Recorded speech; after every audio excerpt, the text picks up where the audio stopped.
Muy buenas tardes para toda nuestra audiencia en el día de hoy, muy importante, con un tema bastante importante que creo que es mucha actualidad, pero por sobre todas las cosas, quiero decirles, queridas amigas y queridos amigos de la Fundación Paz Global, que el área mujer, en un esfuerzo siempre tendiente a la capacitación, especialmente de las mujeres en el ámbito, en todos los ámbitos de la vida, para poder fortalecer esa figura de la mujer en de nuestro país. Estamos hoy eh, con, con una brillante expositora. Ella es la ingeniera Angélica, más conocida como Teté Cano Radil. Es una luchadora de años por todo lo que hace a la promoción de la participación de las mujeres en todos los ámbitos, pero especialmente en el ámbito político. Político de participación, no solamente de política partidaria, sino que también de una política pública, donde las mujeres sí sabemos lo que significa el servicio.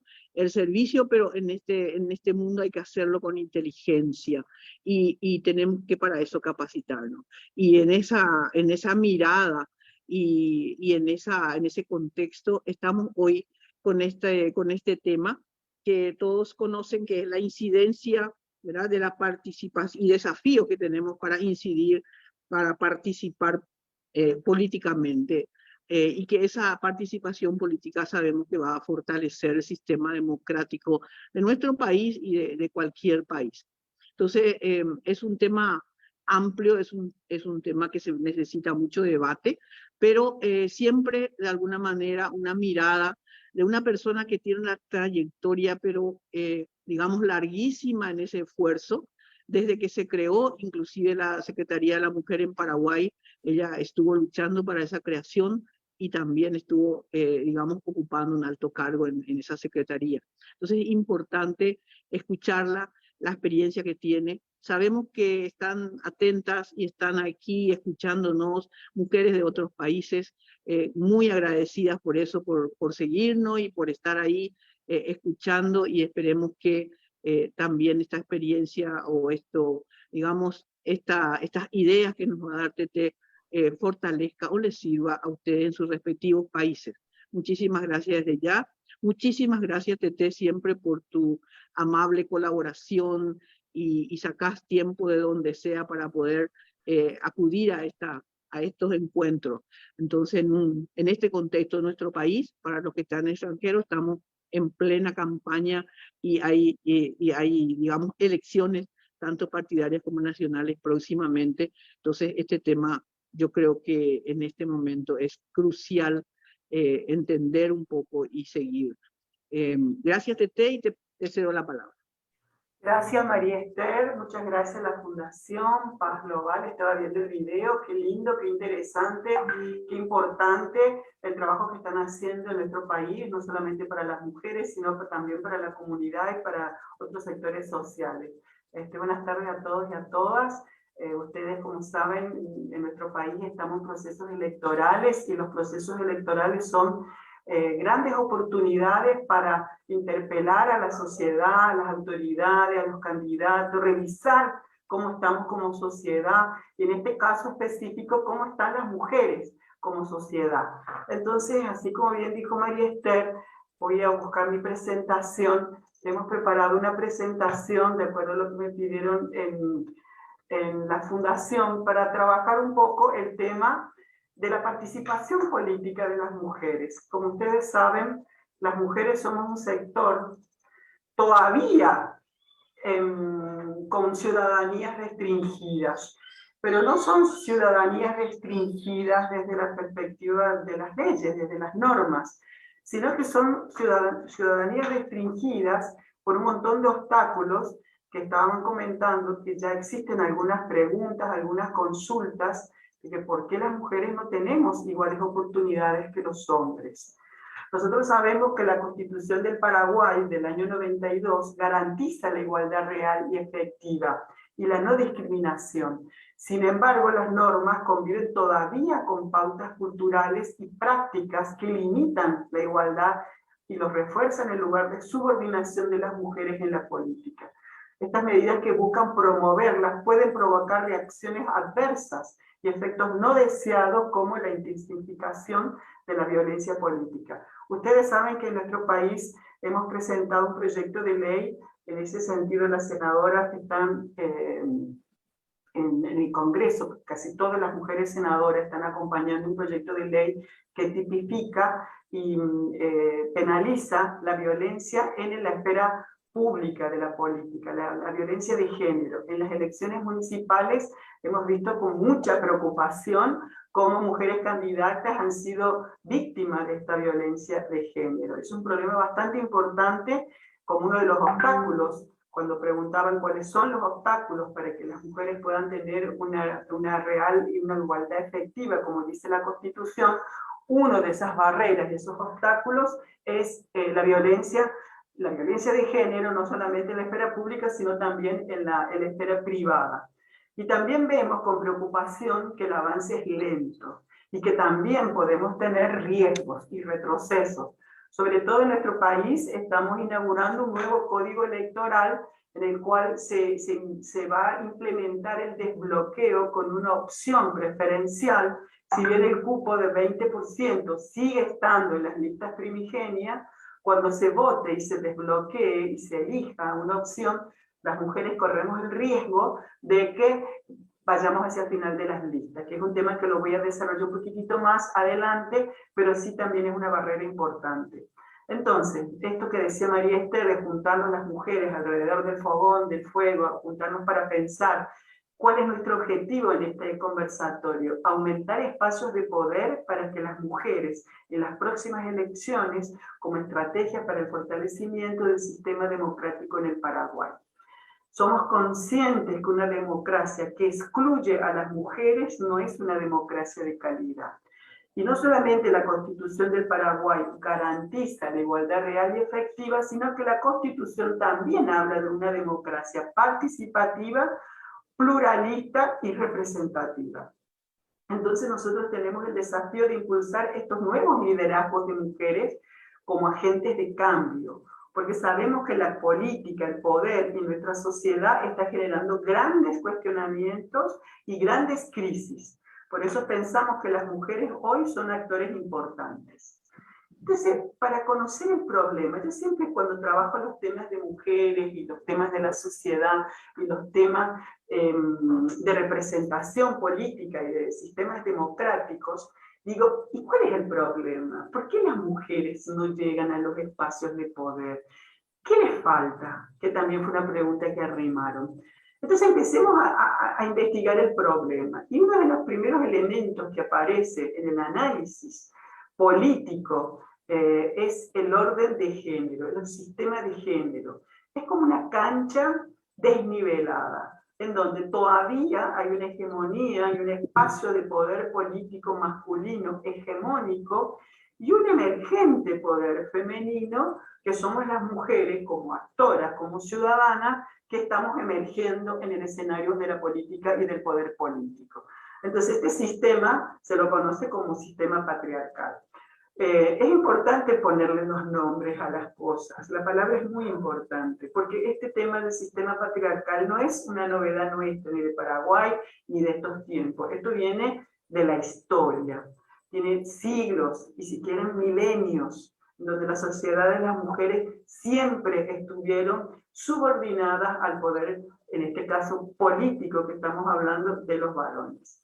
Entonces, pensamos que la ética de la política y una política en democracia es incompatible con el patriarcado, porque la democracia son arreglos, son principios que nos ponen en igualdad, no solamente a los hombres con las mujeres, sino a toda la población como un derecho humano.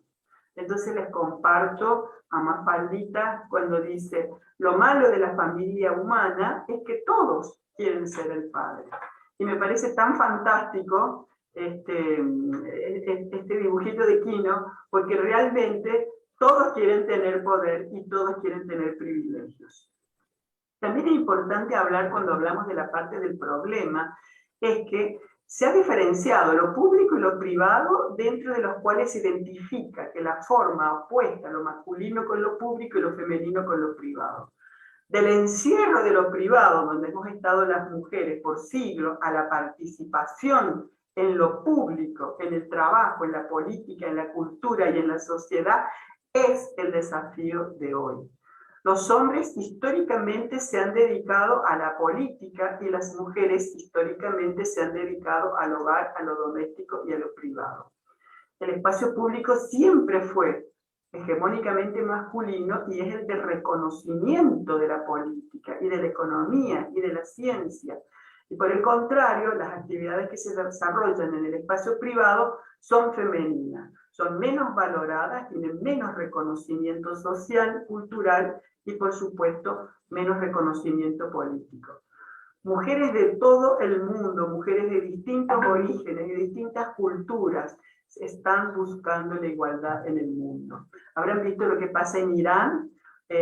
Todo el mundo, y las mujeres en especial, somos sensibles al problema que están pasando las mujeres y las niñas en Irán, porque este problema de desigualdad por razones de género es un problema transversal a todas las culturas. Entonces seguimos avanzando.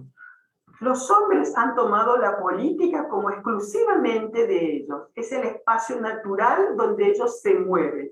Y las mujeres nos manejamos en los espacios privados, de lo doméstico, del cuidado, de la familia, cuando alguien se enferma, cuando hay que dar de comer, hay que dar protección, hay que dar afecto, y son los que reproducen el modelo. Y los hombres están en lo público, son los que producen, los que traen el dinero. Esa dualidad, esa cuestión maniquea, estamos hoy cambiando.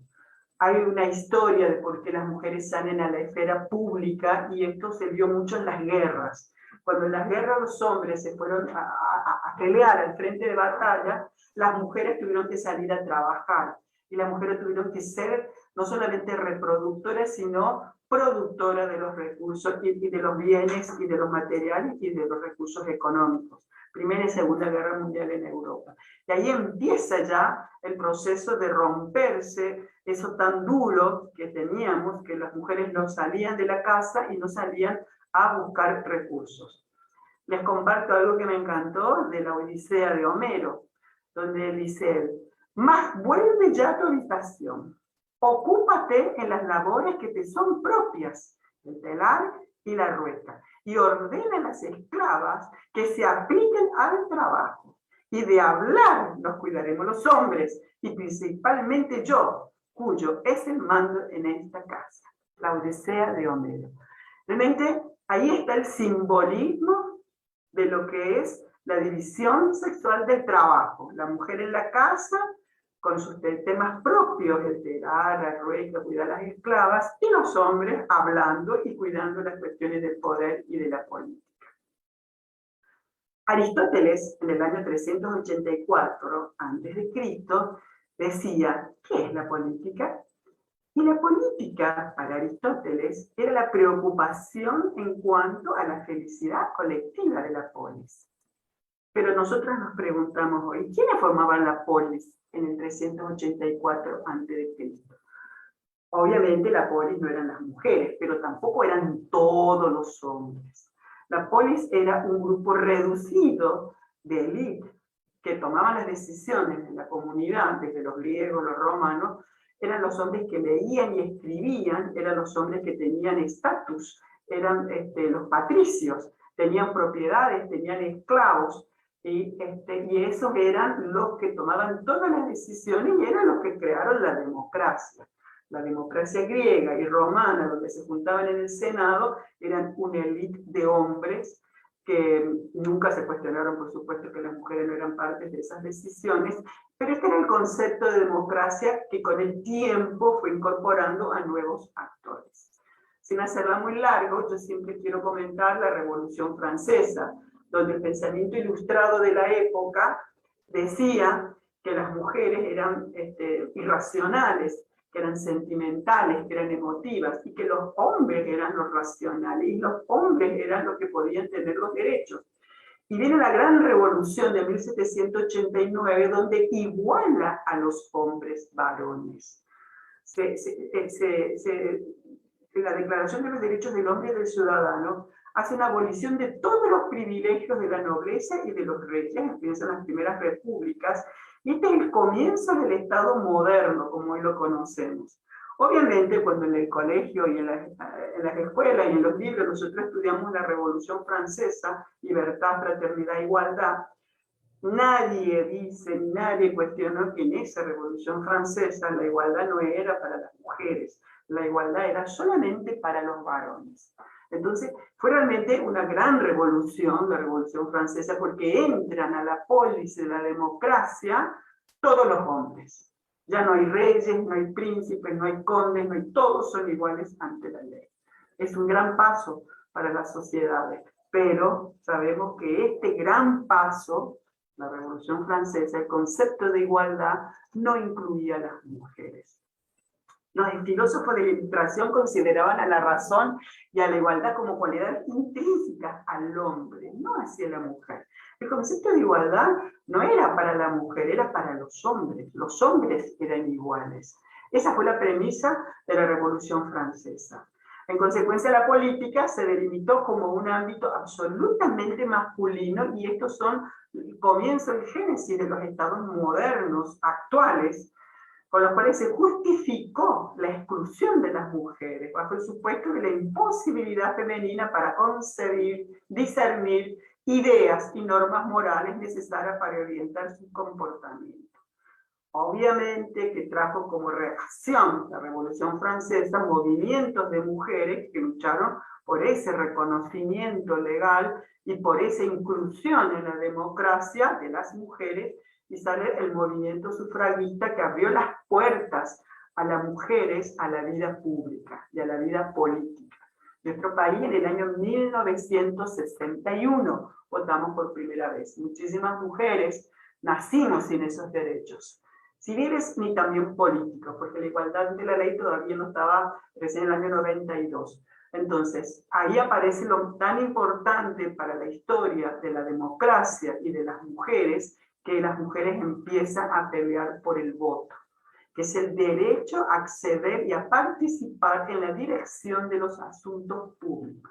Fue un gran movimiento, fue esta conquista de las mujeres con mucha lucha, mucho sacrificio, muchas víctimas, muchos hombres que acompañaron también, no solamente fue porque los hombres también acompañaron la lucha de las mujeres dentro del movimiento sufragista. Entonces, el movimiento sufragista, ¿qué garantizó? El derecho a elegir. Y a finales del siglo XX pasó a incluir el derecho que tienen las mujeres a ocupar efectivamente espacios públicos de decisión.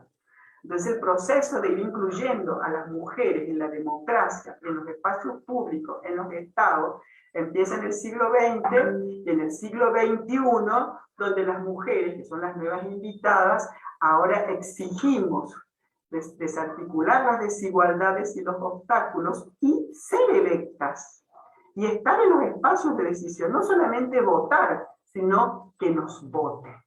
El desafío hoy es que votemos mujeres, que las mujeres sean votadas en el sentido del sufragio. El siglo XXI se destaca por desafíos sustantivos para las mujeres. Por ejemplo, la ruptura de pautas milenarias de la lucha por la igualdad. O sea, se empieza a cuestionar a Homero y la Ilíada, que cómo puede ser de que las mujeres tengan que estar solamente recluidas en las casas. Se reta el sistema de dominación que fija la subordinación de las mujeres. Es contestataria. Las mujeres del siglo XXI son contestatarias a este modelo de exclusión de las mujeres. Y se exige, estamos hablando del Beijing 1995, que fue la Convención Mundial de las Mujeres de Naciones Unidas, donde está la plataforma de acción de Beijing, que es lo más fantástico, que todavía es una plataforma pendiente, que todavía nosotros no tenemos muchas cosas realizadas y que tenemos muchos desafíos, que fue el gran instrumento político de Naciones Unidas para las grandes transformaciones en los derechos humanos de las mujeres. Beijing 1995, que viene después del el Cairo 1990, que fue la gran cumbre de población.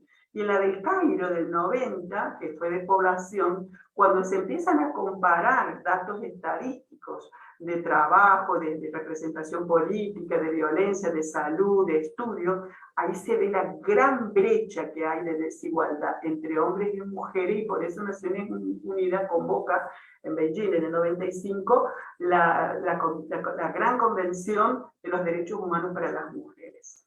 Las mujeres empiezan a tomar conciencia con personal, colectiva. Algunos mitos. ¿Quién va a atender a tu marido? ¿Quién va a cuidar a tus hijos?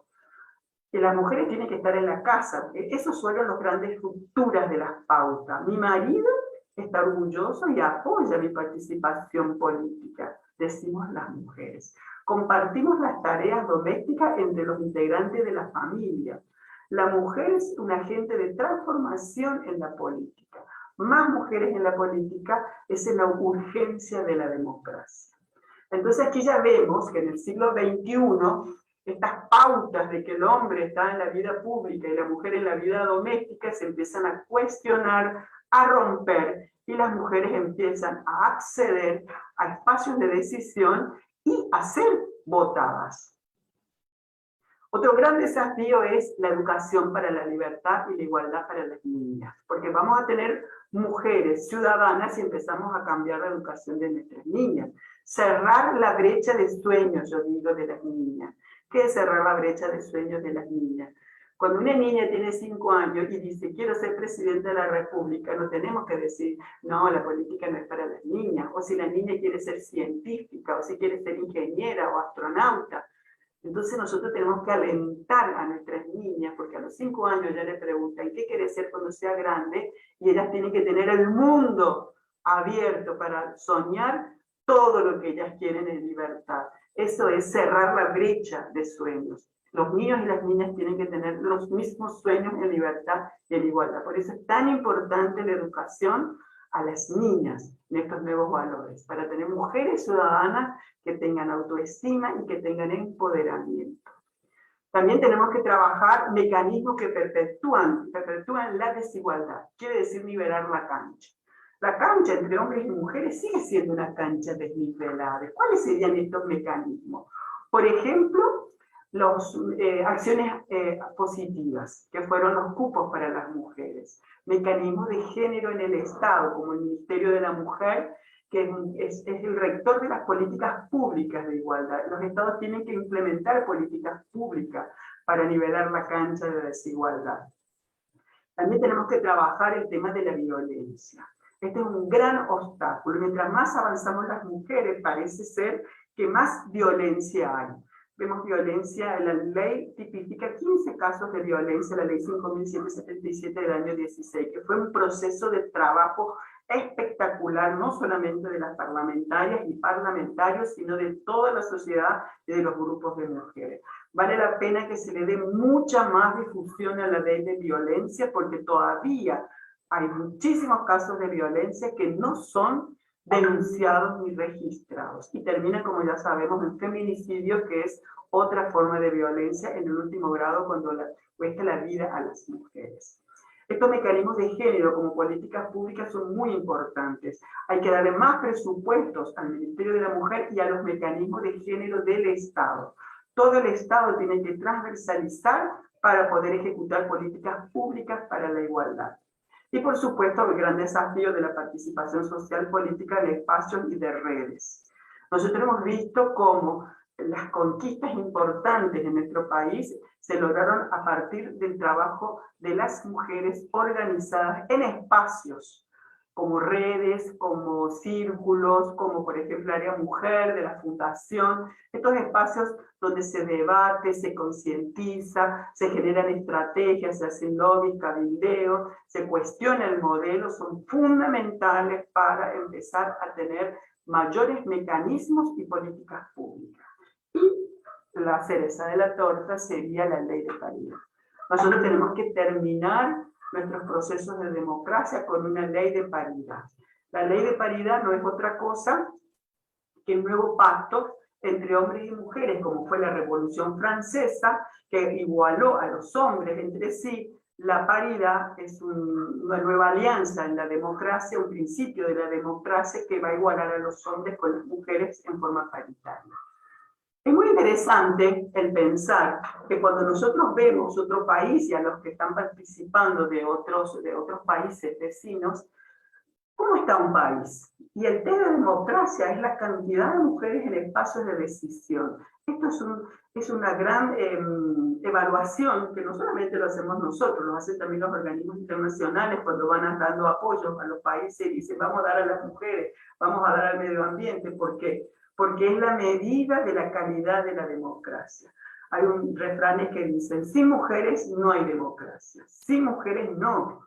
La democracia tiene que tener a las mujeres en igualdad participando. Quiero compartir un trabajo de Nancy Kasel, que es una politóloga norteamericana, que habla de la justicia social en sistemas políticos. Y se encuadra espectacularmente en el caso de la desigualdad por razones de género. Ella dice que la justicia social tiene tres dimensiones relativamente autónomas entre sí en su teoría de la justicia, que también encuadra en el género. La primera dimensión es la económica, la redistribución. ¿Qué quiere decir esto? Que los sistemas sociales, para que sean justos y que tengan condiciones de igualdad, en este caso vamos a hablar de las mujeres, tiene que haber una redistribución de la economía. Las mujeres tienen que acceder en igualdad a los recursos económicos. Si nosotros hablamos de mujeres haciendo política, estamos hablando de cómo esas mujeres financian sus campañas políticas. ¿Dónde están los recursos? ¿Quiénes tienen el 90% de los recursos en una sociedad? Los varones. ¿Qué tienen acceso a las empresas, el financiamiento de campaña? Los varones. Es una dimensión muy importante para la exclusión de cualquier sector y en nuestro caso de las mujeres. La redistribución es una dimensión económica. La segunda dimensión es el reconocimiento, que es una dimensión cultural. ¿Qué quiere decir esto? Que las mujeres acceden a espacios, por ejemplo, por los cupos, pero no tienen el mismo reconocimiento que los hombres.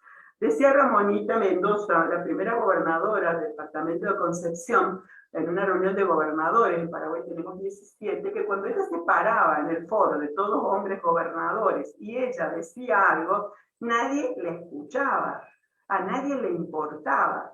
Y se paraba un hombre gobernador y decía exactamente lo mismo y el aplauso de pie. ¿Por qué? Porque lo que dicen las mujeres en los espacios públicos no tienen el mismo reconocimiento que tienen los hombres. Esta es una dimensión cultural, de estatus. Es el estatus de las mujeres. Cuando se negocian en las listas los cupos de las mujeres, son cupos desvaluados, porque nadie quiere tomar el cupo de la mujer. ¿Por qué? Porque tienen menos reconocimiento que los hombres. Entonces, este es un cambio muy importante, pero es un cambio profundo que tiene que ver con la cultura. Esta es la segunda dimensión de la exclusión. Y la tercera dimensión de la exclusión es la representación. Y en el caso de las mujeres, la representación política. Dicho en otra forma, no hay mujeres en el poder político. Paraguay es uno de los países que tiene el menor grado de representación política de la región, por abajo de la media, 17 cuando la media es 30 en la región, de representación política. El avance de 2-3% en las últimas elecciones municipales nos hace pensar que llegar a la paridad sin una ley de paridad nos va a llevar al Paraguay 100 años de trabajo en democracia. 100 años para avanzar 2% en cada elección si no tenemos retrocesos por las modificaciones del Código Electoral. Entonces, esto le llamaba Nancy Kasel la justicia de la paridad en la participación. Igual cantidad de hombres, igual cantidad de mujeres. Entonces, para pensar en tener a las mujeres en igualdad, pensemos en tres dimensiones: recursos, cambios de estatus cultural y presencia de mujeres, que tiene que ver con la representación de las mujeres en los espacios de poder. Y Nancy también decía algo muy interesante: los espacios de las mujeres son espacios alternativos. El espacio público hegemónico masculino del poder político es el que todos conocemos, pero existen otros espacios, que no es de la casa, que es el espacio intermedio. Son los espacios de las redes de mujeres. Son públicos subalternos que encauzan demandas de las mujeres. Por ejemplo, la creación del Ministerio de la Mujer lo hicimos con la Multisectorial de Mujeres, que fue una red de mujeres de todos los sectores políticos que peleamos, que luchamos y que trabajamos por la creación de la Secretaría de la Mujer con rango de ministerio, que después se elevó al rango como un ministerio. Fue un trabajo de las redes de mujeres. La Coordinación de Mujeres del Paraguay trabajó la modificación del Código Electoral para garantizar la igualdad ante la ley. A través de las articulaciones de mujeres municipios, Parlamento Mujeres, espacios de mujeres como en las fundaciones, se fueron avanzando en legislación, avanzando en visibilidad, avanzando en agendas públicas. Pueden estar las mujeres aisladas, pero no están solas. Las mujeres se reúnen, las mujeres hablan y salen de la casa y arman estas redes. Y estas redes, a medida que van reivindicando derechos para las mujeres, van ocupando el espacio político, el espacio público, se van empoderando y van ocupando y disputando los espacios hegemónicos de la política en el poder. Hoy el grupo impulsor de la paridad democrática está llevando adelante no solamente la ley de paridad, sino la ley de violencia y también una campaña para votar a mujeres en las próximas elecciones. Drude Dahle-Rupp también hablaba de la masa crítica. Él decía lo siguiente: el impacto de un grupo minoritario o de un grupo históricamente excluido, añadimos nosotros, se determina por el peso relativo que tiene dentro de una sociedad más amplia. Cuando un grupo alcanza un tamaño determinado, como son las redes de mujeres, o una condición de masa crítica, es una masa contestataria al modelo, que cuestiona el modelo, que dice, nosotros las mujeres no podemos seguir estando excluidas de la toma de decisiones. Tenemos un mundo que fracasa, un mundo lleno de guerras, un mundo lleno de pobreza, y las mujeres tenemos algo que aportar a ese mundo. Cuando esa masa crítica empieza a ocupar estos espacios, está en condiciones de imponer cambios en la cultura. Y ahí ya podemos ver el estatus que decía Nancy Fraser, el cambio de estatus con respecto al reconocimiento de las mujeres cuando cambia la cultura que sostiene la discriminación de las mujeres. Y también hay normas institucionales marcando diferencias sustantivas al interior de los parlamentos, como pueden llegar a ser los cupos de mujeres. Y a estos cupos se les llama acciones positivas. Si nosotros tratamos igual a los que son desiguales, se mantiene la desigualdad. Esto es un concepto muy importante porque aquí surge el concepto de acción positiva. Yo digo, no, yo estoy haciendo un plan de educación, pero este plan de educación trata a niños y niñas en igualdad, pero no son iguales los niños y las niñas. Si yo los trato iguales, esa desigualdad de origen se mantiene a la salida de la política pública, en el resultado de la política pública. ¿Qué quiere decir? Que tiene que incluir la política pública desde el diseño, la acción positiva, que es la igualdad como resultado, que exige compensar a los que tienen peores posiciones de partida, en nuestro caso las mujeres, con acciones afirmativas, como pueden ser cuotas, cupos, oficinas, secretarías, otros mecanismos. Esto se traduce en políticas públicas para la igualdad. Entonces es un tema sumamente importante y que nuestro país lo coordina con el cuarto Plan Nacional de Igualdad de Oportunidades, el Ministerio de la Mujer, que es transversal a las otras oficinas. Las acciones positivas es un método que permite paliar estas desigualdades de circunstancias iniciales, cuya modificación total requiere de largos años de cambios culturales. Establece medidas que otorgan ventajas concretas a quienes, comparativamente, han quedado en desventaja social a partir de las costumbres, hábitos, concepciones y roles asignados en un sistema social determinado. Entonces nos preguntamos, ¿cómo inciden las mujeres? Bueno, las mujeres inciden a través de las cuotas. Lamentablemente no pudimos transformar el 20% del Código Electoral porque hubo varios intentos. En el año 2011 se presentó el 30% y un proyecto de ley de paridad.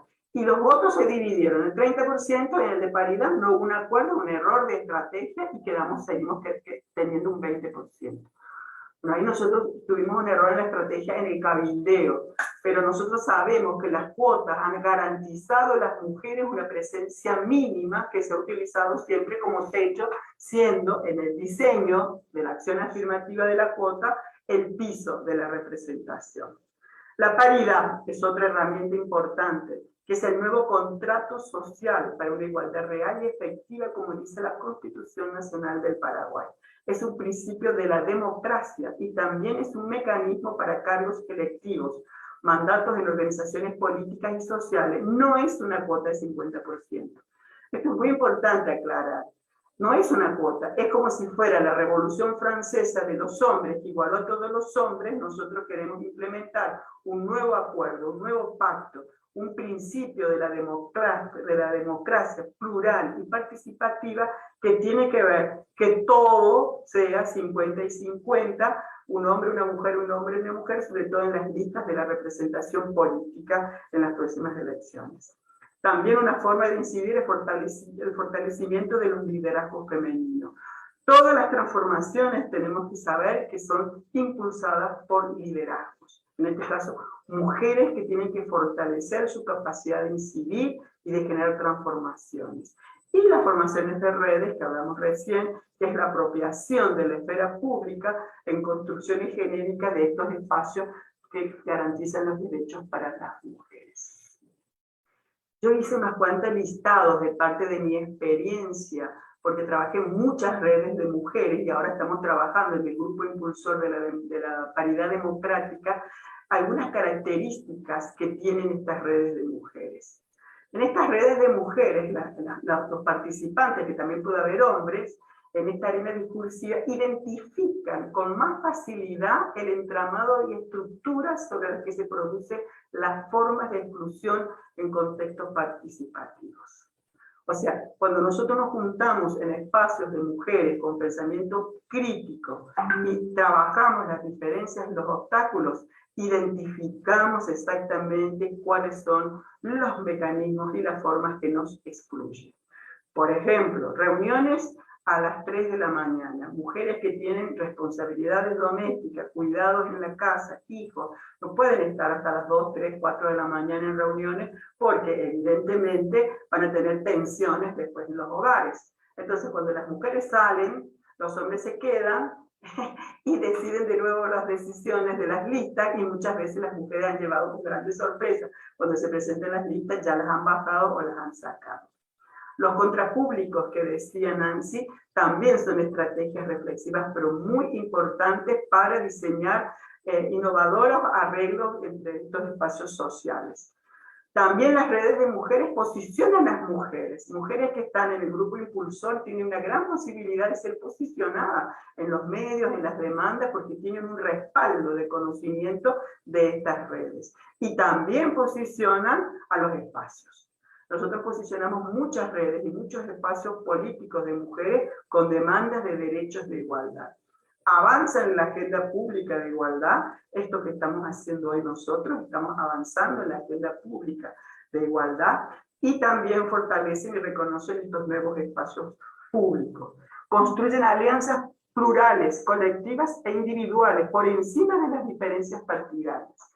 Esto también es muy interesante porque estos grupos, entre las características que tienen, está que resuelven el nudo entre la agenda de género y de la agenda de la política partidaria. Trascienden las fronteras ideológicas. En estas redes de mujeres, y que también se ve en el Congreso con las senadoras y las diputadas cuando se ponen de acuerdo con una agenda, no importan las diferencias políticas, no importan las banderías y los colores. Prima la agenda, resuelven el problema que es la agenda de género y la política partidaria, poniéndose de acuerdo con una sola agenda, con una sola estrategia, porque el objetivo es empoderar a las mujeres y garantizar derechos de igualdad. Colaboran para diseñar acuerdos también con los hombres. Y otro tema que para mí me parece muy importante que tienen estos espacios de incidencia con la estructura de redes es la sororidad. Sor viene de Sor Inés de la Cruz, quiere decir hermana, Sor. Y sororidad quiere decir la hermandad entre las mujeres, la empatía y la fraternidad que tienen las mujeres. Estos espacios paritarios, estos espacios democráticos, estos espacios de ciudadanía y de incidencia de mujeres construyen la sororidad.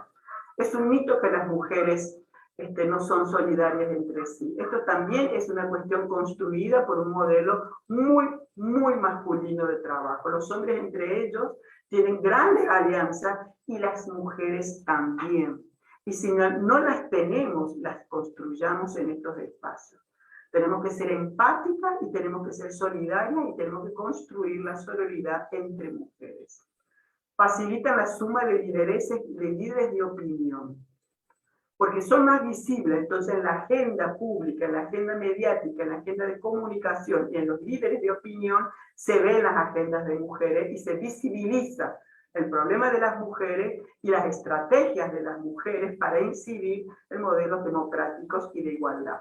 Y otra cosa que las mujeres hemos aprendido muchísimo, y a partir de estos espacios, es el cabildeo, es el lobby, cómo incidimos para, por ejemplo, la ley de paridad, para la ley de violencia y otras legislaciones que las mujeres hemos avanzado a lo largo de nuestra historia como ciudadanas recientemente iniciadas en la política. Y me voy a demorar dos transparencias con la paridad. Es una medida de reforma política que reconoce la conformación de las sociedades por mujeres y hombres. Es un principio democrático que asegura que, al igual que los hombres, las mujeres en toda su diversidad tengan una participación y representación igualitaria en la vida democrática de un país. Es muy relevante comprender que la paridad no es una cuota mayor a favor de las mujeres, sino de la incorporación de la diversidad sexual, hombre y mujer, a la democracia, al igual que la territorial y la ideológica. ¿Qué quiere decir esto? Que si nosotros tenemos elecciones, hay una representación ideológica. Si somos liberales, colorados, Frente Guazú, tenemos un porcentaje que nos represente ideológicamente. Si nosotros tenemos una pertenencia territorial, somos de capital, somos de central, somos de Itapúa, tenemos una representación proporcional a la población. Pero si somos hombres y mujeres, no existe esa garantía de representación. Entonces, una mujer que nació en Asunción, que es liberal, que es colorada, que es Frente Iguazú, va a ser representada por ser mujer, por su ideología y por su lugar territorial donde vive. La paridad es una concepción del sistema democrático, aspira a garantizar una democracia, como dice la Constitución del año 92, representativa, participativa y pluralista, y a enriquecerla con las posibilitando estas nuevas ciudadanías, que somos las mujeres, las últimas invitadas. Cuando nosotros debatimos la ley de paridad, nos decían, no, lo que pasa es que nadie tiene ley de paridad. Sin embargo, aquí les traje los países que tienen ley de paridad, que son 18 y los años en que fueron conquistados. Y un pequeño dato no menor, donde dice que Paraguay, en representación de las mujeres en la región, es, con el Brasil que le sigue, uno de los peores que tienen en representación, 17,2, y Brasil tiene 12,4. La región tiene 30% de representación.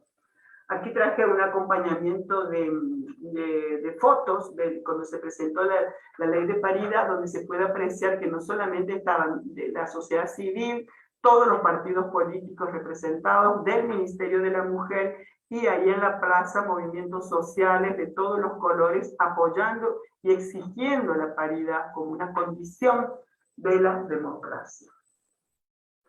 La apuesta por la participación paritaria de las mujeres en política es más que una normativa o una estrategia, es un nuevo pacto que fortalece el sistema democrático en el Paraguay. Esto es un gran avance. Si nosotros queremos cambiar la política, queremos cambiar el funcionamiento del Estado, queremos cambiar el ejercicio del poder, queremos transparentar la función pública, hacerla más eficiente y como somos un Estado social de derecho con más compromiso social, pensemos que incorporar a las mujeres en forma paritaria es una de las grandes salidas que tenemos como país, como nación, sobre todo como sociedad, para fortalecer la democracia. La historia muestra dos cosas respecto a los derechos de las mujeres. Costó muchísimo. Nada de estos derechos, ni el voto en el año 61, ni el Ministerio de la Mujer, ni la igualdad ante la ley, ni la ley de violencia, ni la ley de las mujeres rurales, y muchísimas otras legislaciones que garantizan derechos para las mujeres, han sido fáciles para las mujeres.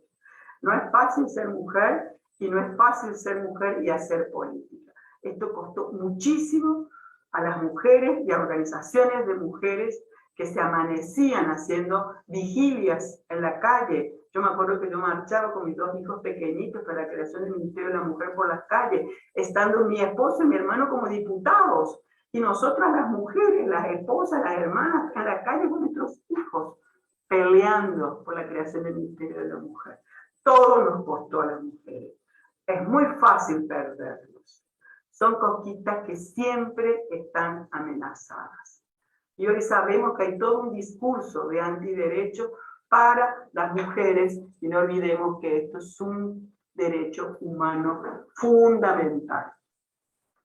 Desafíos importantes ante los nuevos escenarios electorales. La ley de paridad para mí es una cuestión muy importante, va a transformar la ley electoral y va a transformar también los estatutos de los partidos políticos. La ley de violencia de género en la esfera pública es muy importante. Hemos visto cómo las mujeres candidatas siguen siendo amenazadas, hay mujeres que tuvieron que bajar las candidaturas, cómo fueron violentadas, amenazadas, no solamente físicamente, por los medios de comunicación, psicológicamente, amenazando a la familia, con burlas sexistas. Hay que votar mujeres en las elecciones. Votar a mujeres, votar por todas las mujeres, votar la transformación, es votar el cambio. Hay que acudir a la justicia cuando se vienen los derechos de participación política, cuando también seamos víctimas de violencia. Hay muchísima violencia que no es denunciada. ¿Y cuándo lo van a denunciar? Cuando ya están al borde del feminicidio. Ahí reaccionan. Hay como un secreto, se esconde muchas veces en la familia los problemas de violencia en contra de las mujeres. Tenemos que ser conscientes que esa violencia hoy puede ser un comentario psicológico, pero mañana puede significar la vida de una mujer. Hay que denunciar. Todo tipo de injusticia hay que denunciar. Tenemos que trabajar más políticas públicas. Tenemos un Estado débil y tenemos pocas políticas públicas y tenemos que fortalecer los mecanismos de las políticas públicas. Tenemos que cambiar los patrones de estereotipos de mujeres y de hombres, porque en las campañas políticas lo femenino no es valorado. Tenemos que reivindicar y reconocer la importancia de las mujeres en los espacios de la política. Y el último tema, que me parece fundamental, ¿cómo se financian las campañas políticas? Hay que poner cupos para el financiamiento de las mujeres, porque si no las mujeres no van a tener las mismas oportunidades que los hombres. Y para ir cerrando y pudiendo hacer algún debate de las preguntas y de las reflexiones que puedan tener los y las participantes, dejo una reflexión final. El estado de ejercicio de la ciudadanía de las mujeres es un indicador de la calidad y efectividad de la democracia y de la gobernabilidad. El Estado paraguayo, con Constitución Nacional, tiene la obligación de eliminar los obstáculos que impiden el pleno ejercicio de los derechos políticos para las mujeres.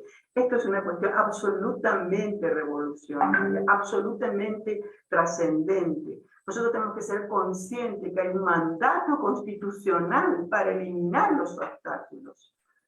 Atacan a la ley de violencia, atacan a la ley de paridad como inconstitucional, y es al revés. Son leyes que están reglamentando artículos constitucionales que no están reglamentados.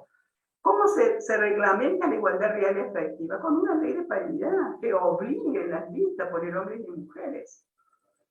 Definir estrategias, acciones, plataformas y agendas políticas de igualdad y de no violencia. Nosotros no estamos confiando, tenemos la ley 5.777 del año 16, pero es una ley sola, no alcanza. Tiene que ser sociabilizada, tiene que ser difundida, tiene que ser apropiada por la sociedad y se tiene que denunciar los casos de violencia, se tiene que generar cultura de no violencia. Los medios de comunicación terriblemente violentos. En los chats vemos violencia, no solamente en contra de las mujeres, en contra de los niños, en contra del pensamiento diverso. Estamos yendo a una sociedad terriblemente violenta. cómo inciden las lideresas en los proyectos y propuestas electorales, eso es muy importante. Cómo las mujeres van a presentarse en las elecciones internas de los partidos y en las generales del año que viene. Y para terminar, debemos apostar por la paridad, porque es la única forma en que nosotros podamos fortalecer la democracia en nuestro país, es la única forma de generar sociedades más justas, sociedades menos violentas, más empáticas y con instituciones democráticas que funcionen. Con esto, chicas y chicos, termino la presentación y me gustaría escuchar algunas consultas, algunas reflexiones y algunas opiniones de los que están participando. Muchas gracias por su atención. Muchas gracias, Tete. A ver si me sale, si me escuchan. Sí, muchas gracias, Tete. Yo creo que se dio un amplio panorama sobre la problemática y dónde tenemos que insistir.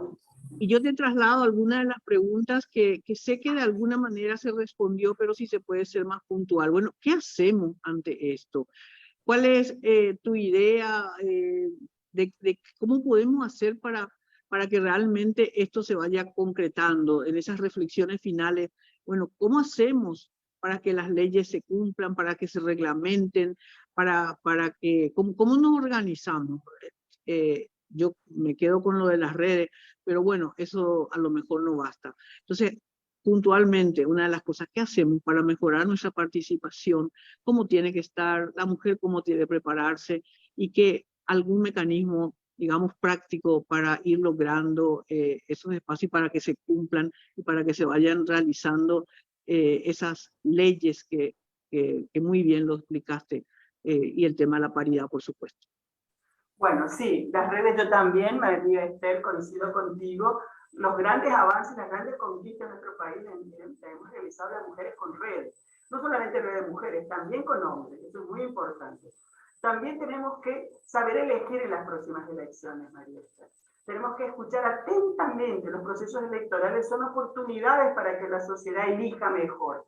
Elijamos a los y las que defienden este pensamiento. Nosotros tenemos gente con un pensamiento brillante y comprometido. Prioricemos esa elección. Salgamos a hacer campañas de incidencia. Salgamos a opinar por las redes, por los medios masivos de comunicación. Hay muchísimos espacios en nuestro país. Hoy es el día de la radiocomunicación. Usemos los medios de comunicación, las redes sociales. No solamente las redes físicas, las redes telemáticas, las redes de internet. Son herramientas estratégicas fundamentales. Eso les puede ayudar muchísimo a las mujeres, el internet, pero tenemos que tener claro que estas herramientas son para incidir y generar transformaciones. No solamente, digamos, está bien, podemos jugar porque recrearnos también es importante, y comunicarnos también, pero generar procesos políticos a través de las redes sociales. En Irán, como yo estaba comentando, ¿cuáles son los dos temas? Las mujeres y las redes sociales, el internet. Ha tenido una gran revolución. Tenemos oportunidades importantes como la libertad. Tenemos un país que vive en libertad. Aprovechemos la libertad.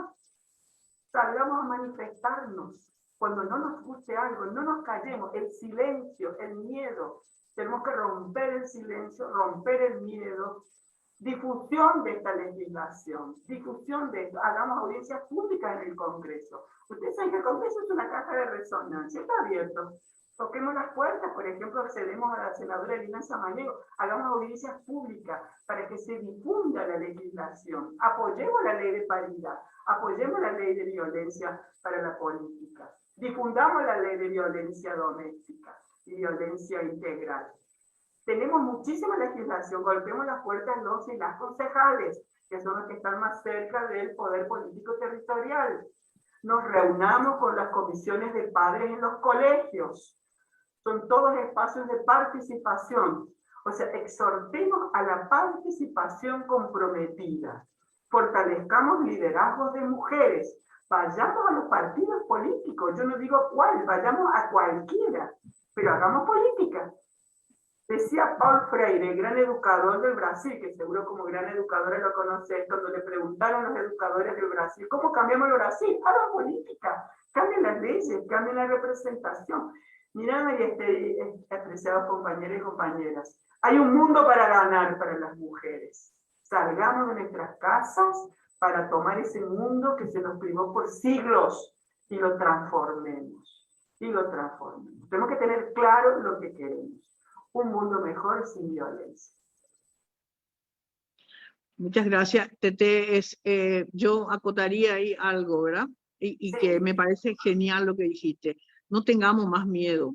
Hay mujeres capaces que no nos queremos involucrar en la política porque pensamos que la política es sucia, la política es violencia, la política es esto o aquello. Entonces, lógicamente que estamos dejando espacio para justamente que otros hagan ese tipo de política. Y animémonos a hacer lo que dijiste, tomo tu palabra, animémonos a trabajar porque no lo vamos a conseguir. Otros no van a hacer por nosotros. No nos van a reconocer y no lo van a hacer. Está, pero totalmente, digamos, eso constatado, ¿verdad? Y como tenemos esa libertad que dice que en muchos otros países no hay, ¿verdad? Entonces nosotros tenemos esa ventaja, digamos, de poder hacerlo en libertad. No sé si hay alguna otra cosa más que quieras para finalizar. Entonces, yo creo que se respondió a las preguntas en general. Tu última exposición, yo creo que respondiste muy bien. Hay preguntas, ¿qué avance registro en los últimos 5 años? Le estoy leyendo en el chat. ¿Qué avance? Sí. Yo creo que hay avances, María Esther. Es importante también dar una mirada de conquistas y de avances, ¿verdad? Yo creo que sostener el Ministerio de la Mujer ante muchos, yo no hago una apología por las personas, yo sé que necesitamos instalar capacidades, mejorar presupuesto, pero es una instancia que creamos las mujeres con militancia y se sostuvo en el tiempo. Y hoy están haciendo un trabajo dentro de las posibilidades importantes. Están haciendo un trabajo, están construyendo mecanismos de género en el Estado con apoyo a la cooperación, ¿verdad? O sea, eso para mí es un avance importante. Hay avances legislativos importantes. En los departamentos que se trabajó la ley de paridad se llegaron a presentar muchísimas listas paritarias sin ley de paridad. Igual se presentaban porque se generó el cambio de cultura. Se generó una conciencia de la importancia de que las mujeres tomen el tema de las transformaciones hacia la democracia. Eso también es un avance importante. Si bien el avance en representación política de 2-3 es poco, no retrocedemos. Y no debemos retroceder, porque podemos retroceder. Ustedes saben que el desbloqueo puede generar un retroceso. Hay un peligro al retroceso de las mujeres. Hoy no retrocedemos, pero vamos a ver recién el año que viene con las generales, nos vamos a tener la pista el 18 de diciembre. Pero yo quiero ver las listas que las mujeres y los hombres votan mujeres. Eso también es un desafío importante. Tenemos avances, tenemos desafíos y tenemos muchísimas cosas que tenemos y podemos hacer. Y debemos y sabemos hacer. Sabemos cómo se hace. Tenemos que hacerlo más. Bueno, muchísimas gracias, Tete. Nosotros desde la Fundación Paz Global, Área Mujer, nos comprometemos, como dije varias veces, a seguir con estas capacitaciones, porque también apostamos a que la capacitación es la que va a dar la herramienta que le va a dar a las mujeres para poder realizar todas esas acciones. Entendemos que esa va a ser nuestra contribución y va a seguir siendo nuestra contribución, entendiendo también que la mujer siempre es el pilar de la familia en general. Y por supuesto, para el bienestar de la familia, necesitamos que las mujeres tomen espacios de poder para poder incidir realmente dentro de del quehacer nacional.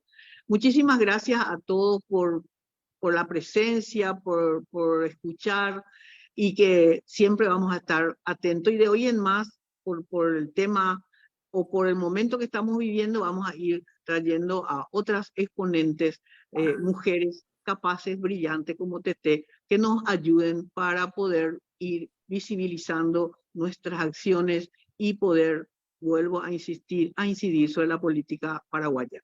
Muchísimas gracias a todos y hasta pronto. Gracias otra vez, Tete, para vos. Hasta pronto a toda la gente que participó. Buenas noches. Gracias por la invitación.